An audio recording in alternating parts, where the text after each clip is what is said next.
Paslun utawi iki iku pasal sewiji furudul wudu'i. Furudul wudu'i utawi pira-pira perdune wudu iku sittatun berapa? 6.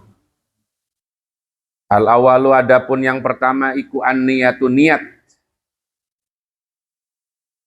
Ini malum tapi ntar kayak kasih tambah-tambahan saja. Jadi fardu wudu ada berapa, Bu?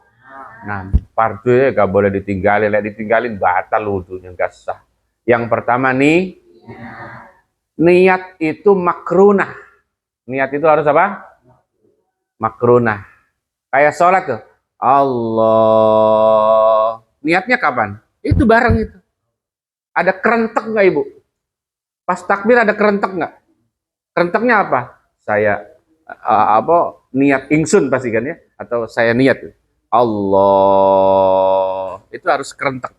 Jadi niat itu yang kerentek itu. Bukan yang kita lafazkan, tapi yang keren makrunah. Yang bagus itu makrunah hakiki. Makrunah hakiki itu ketika lafaz Allahu Akbar yang dimulai dengan hamzah itu harus bareng dengan saya dengan huruf S-nya, saya niat. Kemudian nanti akbar huruf ro-nya itu yang sebagai akhir takbir harus berbarengan dengan huruf ra, huruf ha yang menyebut lillahi ta'ala. Harus bareng itu. Allahu Akbar. Ro-nya harus bareng dengan lillahi ta'ala. Itu namanya muqaranatul hakiki. Tapi kata Imam Nawawi susah berbarengan tuh susah. Maka kata Imam, boleh muqaranatul apa? Urfi. Kadang-kadang barnya udah kita masih pardon lillahi ta'ala itu. Itu tidak apa-apa itu. Berarti namanya muqaranatul urfi, itu tidak apa-apa benar Imam Nawawi. Sama, waktu kita niat juga wudu sama. Ketika apa? Ibu niatnya waktu nyuci tangan apa waktu nyuci muka? Ah, benar berarti. Bilangnya apa waktu nyuci muka? Itu niat nawaitul wudu'a li raf'il hadasil fardhan lillahi ta'ala. Udah itu berbarengan ya. Bagian manapun dari muka kita yang terkena pertama kali kena air, di situ kita taruh niatnya. Iqa'un niyahnya di situ. Kerenteknya di situ. Ya Allah, yang kedua apa? Asani, adapun yang kedua iku ghuslul wajhi. Apa ghuslul wajhi? Membasuh ingat wajah kita itu bukan kotak, Bu. Kecuali SpongeBob. SpongeBobnya wajahnya kotak. Ada tulan namanya, tulan itu ya horizontal apa ya? Ini horizontal. Ada ardan, berarti vertikal. Oh, kalau ke atas itu namanya vertikal atau tulan. Ini namanya horizontal itu ardan. Jadi cara kita membasuh muka itu ada namanya manabit. Dari situ mulai startnya, manabit. Yang kita basuh itu di area yang tempat pertama kali tumbuh rambut itu sini. Sehingga orang-orang yang mulai growong itunya apanya? Rambutnya. Lah itu kira-kira kan pernah tumbuh di situ, bayangin saja, kira-kira saja itu. Kira-kira. Sama waktu Bapak tahallul waktu habis sa'i itu ya. Tahallul ya, ihram umroh atau ihram yang lain itu kan halqu atau al-qasru begitu. Jadi tahallul itu kan artinya kita menggunting apa? Rambut. Itu boleh digunting, dibakar ya boleh. Yang penting rambut. Nah masalahnya dia pelontos kayak Deddy Corbuzier itu ya. Boleh nggak diganti sama bulu ketek? Boleh nggak, Bu? Nggak boleh. Lah terus bagaimana Ustadz kalau memang dia mau tahallul pelontos murur itu, Bu? Jadi tangannya begitu tuh. Seolah-olah dia punya apa? Jadi tahallulnya itu hanya murur, lihat begitu. Hanya begitu saja. Kalau orang yang pelontos. Jadi wajah kita itu dari sini sampai zakon. Hadis zakon ini ada namanya janggut. Janggut itu tempat tumbuhnya jenggot. Nah ini. Sampai ada tulang ini. Sampai sini. Cuman karena kita maunya bercahaya, kita lewatin sampai leher. Nanti kita bercahaya di akhirat. Terus kalau yang bagian kiri kanannya apa? Nih ada namanya apa nih dekat telinga namanya? Ini apa namanya? Kayak ada pentilnya dikit-dikit ini. Gitu. Nah, tengahnya ini kan nggak rata begitu. Ada bagian-bagian yang harus apa? Kita hantarkan. Ini wajah. Paham, Bu, ya? Yang ketiga apa? Asalisu utawi kang kaping 3 iku ghuslul yadaini. Membasuh kedua kedua tangan itu sempurnanya kalau ininya ngikut, apa namanya nih? Sikut. Cuman kita pengen bercahaya tangan kita, dilewatin sampai apa ini namanya ini di sini. Yang susahnya kalau kita pakai baju panjang begini ya,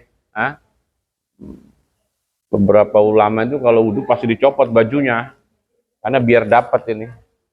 Ibu-ibu ya repot juga itu ya kalau di mana-mana ya. Kalau di rumah mah enak, tinggal lepas saya semua kan. Ma'al mirfaqaini, karena dia kalau ininya nggak ngikut nggak sempurna basuhannya, harus ikut supaya tambah sempurna dan bercahaya, lewatin sampai ke atas. Terus apa lagi Pak? Ar-rabi'u, adapun yang keempat yaitu mashu syai'in minar ra'si. Ini lucu nih masalah minar ra'si, dari kepala.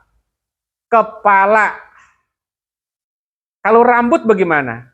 Bahasa redaksi fikihnya kan kepala, rambut.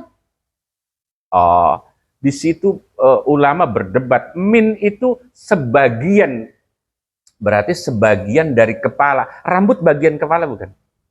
Maka menurut Imam Syafi'i itu ya rambut umpama dibasuh itu tetap sah.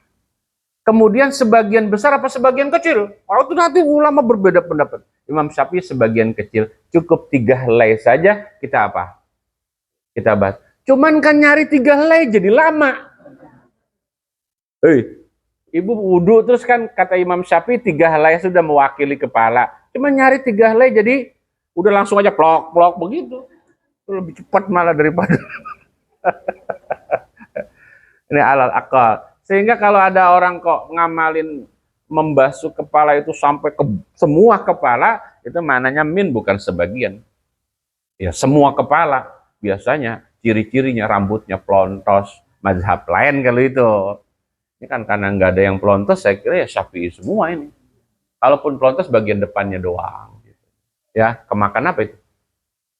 Ini ya bisa pada kemakan apa itu? Gara-gara sering pakai topi apa bagaimana? Terus al-khamisu, adapun yang kelima yaitu ghuslur rijla, ini apa itu? Membasuh kedua kaki. Ma'al ka'bah, ini beserta 2 mata kaki. Mata kaki ada emang? Itu jalan kepaduk mulu.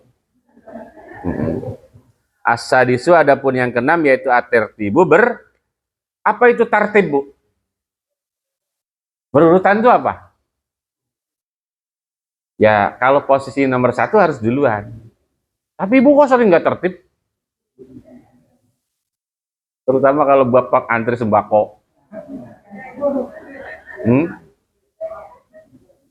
Iya, orang Islam itu kan ajarannya itu mengajarkan kebaikan termasuk tartib. Orang kalau wudhunya benar, tartibnya Bu, insya Allah nggak berebut sembako. Nah, iya kan ada tartibnya di situ. Masa datang belakangan pengen minta duluan? Zalim nggak? Dosa nggak? Dosa. Ya Allah. Ibu kalau mau dapat duluan, datangnya sebelum subuh. Iya ya, umat Islamnya cara ngamalin ya, ilmunya, ilmu wudhunya, ilmu sholatnya dipakai sehari-hari pasti cakep banget.